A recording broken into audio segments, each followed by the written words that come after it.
Vous êtes dans quelle légalité là maintenant? Devant le peuple, devant la Constitution. Paul Issé Iko, secrétaire général de la Confédération syndicale des travailleurs du Bénin, face au commissaire central de Cotonou.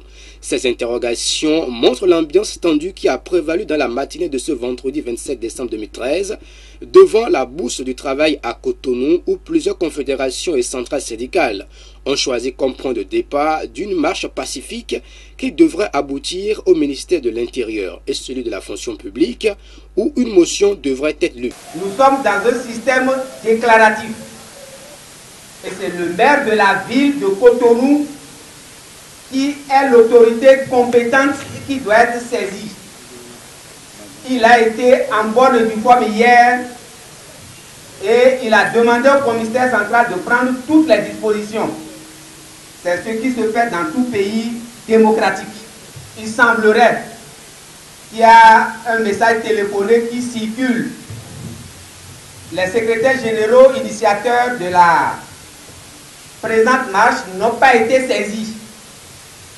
C'est pour ça que je disais tantôt que la marche aura lieu. Face à cette volonté affichée des syndicalistes de dénoncer ce qu'ils qualifient de dérive sous les Yahi, un détachement de policiers et de militaires venus un peu plus tôt sur les lieux. Selon les forces de sécurité, cette marche n'aurait pas été autorisée. Les partis se regardant en chien de faïence, très vite l'ambiance a dégénéré avec lancement de gaz lacrymogène et débandades dans le rang des manifestants. Dans cette ambiance, plusieurs blessés graves, dont des secrétaires généraux des centrales et confédérations initiatrices de la marche. Une marche qui finalement n'a pas eu lieu.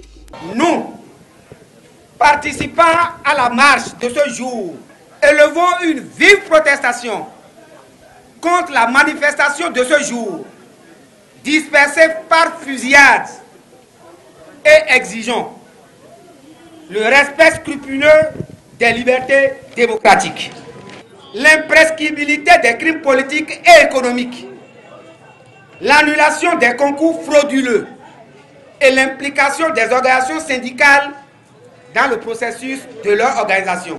Ce bras de fer entre les acteurs sociaux et les forces de sécurité se tenait le jour même où le président de la République se prononçait au Parlement sur l'état de la nation.